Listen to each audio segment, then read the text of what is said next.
Et je suis toujours en compagnie de mes deux débatteurs du soir de la première heure, Joseph Massé-Scaron et Raphaël Stainville. Joseph Massé-Scaron qui évoquait il y a quelques minutes l'un des gros défis qui attend François Bayrou, évidemment, le budget.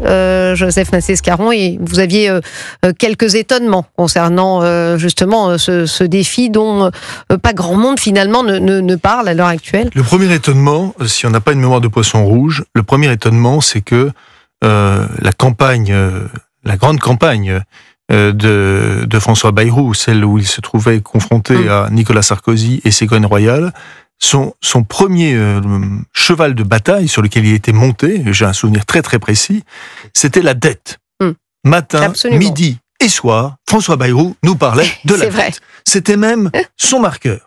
Et du coup, un certain nombre, d'ailleurs, d'éditorialistes politiques avaient emprayé, comme par exemple M. Apathy. Il parlait aussi de la dette. À chaque intervention, la dette. C'est vrai, voilà. on s'en souvient. Donc, alors, est-ce qu'il n'y a plus de dette ? Parce que pour que plus personne il n'en parle, enfin, en tout cas que François Bayrou a dit qu'il voulait se tenir sur les déficits du niveau de Michel Barnier autour de 5%. Oui, autour, il a dit. C'est-à-dire donc dans les déficits, donc dans la dette, et donc, enfin, c'est quand même un problème qui est un problème majeur. Je suis d'accord que le régalien c'est très important, mais et que c'est un élément qui constitue notre souveraineté. Mais que vaut notre souveraineté si on finit par être une puissance économique totalement dépassée et déclassée? Qu'est-ce que ça vaut? Donc, et ça, moi je suis vraiment frappé de l'absence, y compris d'ailleurs à droite, parce que à droite, et même à droite de la droite, l'illibéralisme se porte très bien. Et c'est ça c'est ce qui me frappe. C'est-à-dire que si on regarde la classe politique en règle générale, le spectre politique, vous apercevez que le libéralisme, bizarrement, a reculé en France par rapport à il y a 10 ans ou 15 ans. Et ça, c'est quelque chose qui est complètement fou. Je prends juste, par exemple, la question des retraites. Qu'est-ce qui a au moment du débat, a porté le thème de la capitalisation? Personne. C'est-à-dire qu'on était tous Comment vous expliquez ça, Joseph Massé-Scaron? Parce que les Français commencent à prendre conscience justement du problème de cette dette, mais on a toujours l'impression que l'effort c'est pour le voisin. 300 milliards. Oui, absolument. Et d'ailleurs, je vais vous faire, avant de vous redonner la parole, je vais vous faire écouter un économiste, Éric Dor, professeur d'économie à l'IESEC, qui parle justement du fait que la France pourrait bien devenir le premier emprunteur, parce qu'elle va emprunter encore, je crois, 300 milliards d'euros, si je me trompe pas. On écoute Éric Dor. Même un taux d'intérêt inchangé, plus vous empruntez, plus la dette augmente, plus mécaniquement le montant d'intérêt à payer chaque année augmente. La facture devient de plus en plus importante, elle dépasse déjà maintenant le budget de l'éducation nationale. Or, le budget de l'éducation nationale, ce sont des dépenses d'avenir qui préparent la croissance future, les compétences futures de la force de travail. Payer des intérêts, c'est pas la dépense la plus intelligente qui soit, évidemment. C'est ça, en réalité, actuellement, le plus grave.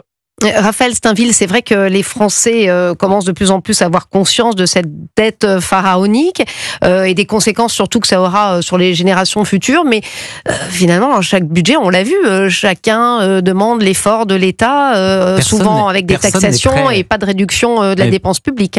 Je pense tout le monde est conscient de cette dette et des conséquences que cette dette a pour nos dépenses, nos investissements futurs, comment ça pèse sur les générations futures surtout, mais personne n'est prêt au moindre effort. Ça, c'est la première réalité. Quand c'est le voisin, ça va.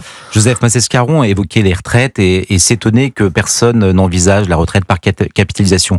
Moi, je veux bien que tous ces débats soient à nouveau mis sur la table, mais il y a quand même un absent immense et qui, à mon avis, explique quand même une partie des difficultés qui sont les nôtres aujourd'hui, c'est qu'à aucun moment, on a de vraies politiques de natalité. C'est-à-dire qu'aujourd'hui, notre système des retraites reposait justement sur l'équilibre entre les générations et sur le fait que les actifs payent les retraites des plus anciens. Si on ne pose pas la question de la natalité, la question de la famille sur la table, on se retrouvera alors soit fatalement à envisager, mais trop tard, cette question de la capitalisation, soit à repousser toujours plus l'âge de départ à la retraite. Je pense que il faut pouvoir avoir des visions pas à court ou moyen terme, mais à long terme pour justement nous préparer à faire perdurer ces systèmes si on y tient véritablement. Joseph Massescaron. Non, sur la question de la natalité, bien sûr, et de la politique familiale. Mais qui est absente. Totalement absente. D'ailleurs, vous connaissez suffisamment la vie politique, vous savez très bien que aujourd'hui, il n'y a pas de ministère de la famille, alors qu'il y en avait, il y en avait dans des gouvernements anciens. Ça a complètement disparu, comme si la condition de la famille, comme s'il n'y avait pas de problème propre aux familles. C'est juste, moi, ça me semble fou. Donc, cette question de la famille. Le gouvernement de François Hollande lui a donné le coup de grâce. Ah oui, le coup de grâce, absolument, totalement. Donc, bien évidemment, il y a cette question de la natalité, mais moi, c'est pas je reviens juste au type de logique qui peut être en place. C'est-à-dire que la logique libérale a complètement, à mon sens, aujourd'hui, disparu. Je pense parce que on a complètement, on a accepté l'idée que Emmanuel Macron, je ne sais pas pourquoi, appliquait en France ce qu'on appelle le néolibéralisme. Moi, je ne sais pas ce que c'est que le néolibéralisme. J'ai pas vu un néolibéral marcher dans la rue. Je ne sais pas ce que c'est. J'ai jamais déjeuné avec un néolibéral, dîné avec un néolibéral, le cinéma avec un néolibéral. Je ne sais pas ce que c'est qu'un néolibéral. Il faudrait vraiment qu'on m'explique et qu'on me montre. Ce néologisme a été créé pour faire quoi ? Pour parler en fait d'une sorte de mondialisation dérégulée qui n'a rien à voir avec le libéralisme. Mais en France, qui est quand même le pays du libéralisme depuis Montaigne, on a oublié aujourd'hui ce qu'était le mot libéral, c'était le libéralisme. À part une personne, c'est vrai. David Lisnard. Je ne veux pas de publicité pour David Lisnard, mais c'est quand même lui qui, à chaque fois, remet cette question sur l'ouvrage. Alors, vous avez raison. Ce qui est d'autant plus surprenant, c'est que on a des exemples à l'étranger qui aujourd'hui sont extrêmement porteurs. Voilà. Et j'imagine que vous pensez notamment à Javier Milei en Argentine, qui est la figure de proue aujourd'hui d'une politique libérale dont les effets se font ressentir de manière presque immédiate. Alors que le pays bon courage pour l'appliquer en France, là, Raphaël Steinville. Mais c'est pour ça que il faut à la fois une vision, une politique peut-être libéral, mais surtout, il faut du courage et l'appliquer. C'est-à-dire qu'il ne faut pas se contenter de slogans, mais pouvoir aller au bout. Mais comment vous voulez qu'ils l'appliquent ? Ils sont censurés au premier faux pas. Là, en l'état actuel de l'Assemblée nationale, c'est absolument impossible. Mais d'abord, ce n'est pas dans l'ADN de François Bayrou que d'aller dans cette. Non, mais on est tous d'accord là-dessus. Moi, ce que je voulais juste rappeler ce soir, c'est que sur l'immigration, en permanence, on dit qu'il y a un principe de réalité. Et ce principe de réalité s'impose. S'impose avec des solutions peu ou prou, avec des gens qui n'ont pas toujours fait leurs preuves, c'est clair. Il y a un principe de réalité. Mais sur l'économie, mais on est dans un principe d'irréalisme total. Et au Rassemblement national, comme ailleurs. Comme ailleurs. C'est-à-dire, on est dans le principe, c'est comme si, finalement, l'économie, ça faisait pas partie du quotidien des Français. Oui, mais l'immigration, on sait, tout le monde sait que évidemment, on le subit, tout le monde sait que ça fait partie du quotidien des Français, mais l'économie, bizarrement. Peut-être que le gouvernement n'a pas montré l'exemple jusqu'à présent. Les Français se disent peut-être, on a résisté finalement aux crises de 2008, ensuite il y a eu le Covid, le quoi qu'il en coûte.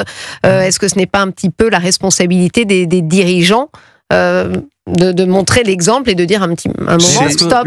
Mais le quoi qu'il en coûte a produit quelques effets et je pense que les Français ont pu adhérer à Emmanuel Macron d'avoir sauvé un certain nombre d'entreprises. Mais il a aussi un coût sur le long terme. Et en fait, dopé par ce genre de politique ou ne faisant pas les efforts nécessaires pour se réformer structurellement, on a laissé continuer combien d'années encore ce quoi qu'il en coûte qui pour partie continue à irriguer l'économie. Et ça a un coût. Ce coût, c'est cet alourdissement de la dette qui atteint aujourd'hui, encore une fois, 3 300 milliards d'euros.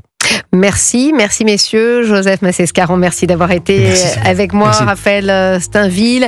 Et au cœur de l'histoire, n'oubliez pas, tous les jours de 15h à 16h sur Europe 1 avec Stéphane Bern du lundi au vendredi, Virginie Giraud, samedi et dimanche. Ils vous font le récit d'événements, de lieux et de personnages qui ont façonné l'histoire. Demain, Stéphane Bern retracera l'histoire de Howard Carter, le découvreur du tombeau de Toutankhamon. Tous les épisodes d'Au cœur de l'histoire sont à retrouver dès maintenant en replay et en podcast sur europe1.fr et l'application Europe 1. À tout à l'heure, 20h.